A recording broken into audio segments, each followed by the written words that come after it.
Ernest Rutherford was born on the South Island of New Zealand on the 30th of August 1871. Ernest was the fourth of the 12 children in his family. His father worked as a farmer and his mother was a schoolteacher. Ernest would later grow up to be one of the most famous physicists in the world and regarded as the father of nuclear physics. In 1895, he traveled to England for postgraduate study at the Cavendish Laboratory at the University of Cambridge, where he studied under Joseph John Thomas. In 1907, Rutherford was appointed Professor of Physics at the University of Manchester, known then as the Victoria University of Manchester. It was during this time that he would perform his most famous work, the golden foil experiment.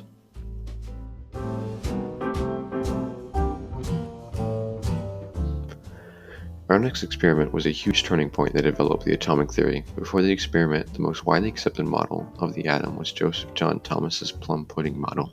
In Thomas's model, the atom is composed of electrons surrounded by a soup of positive charge to balance the electrons' negative charges.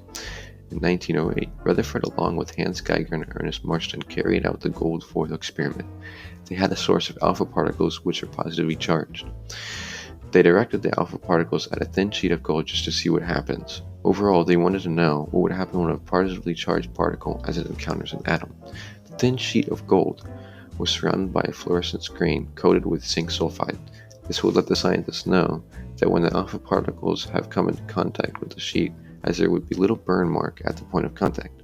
If Thomas's plum pudding model was in fact correct, all of the alpha particles would go straight to the sheet of gold without being directed in any odd way.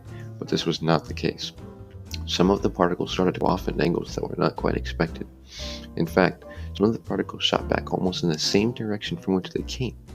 This led Rutherford to propose that instead of all the positive charge surrounding the electrons, it's all centrally located in a very tiny, dense mass called the nucleus. This would explain a particle heading that way and being deflected.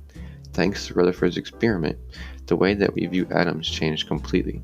We know that the nucleus exists, and while it is weird to think about, the atom is mostly empty space.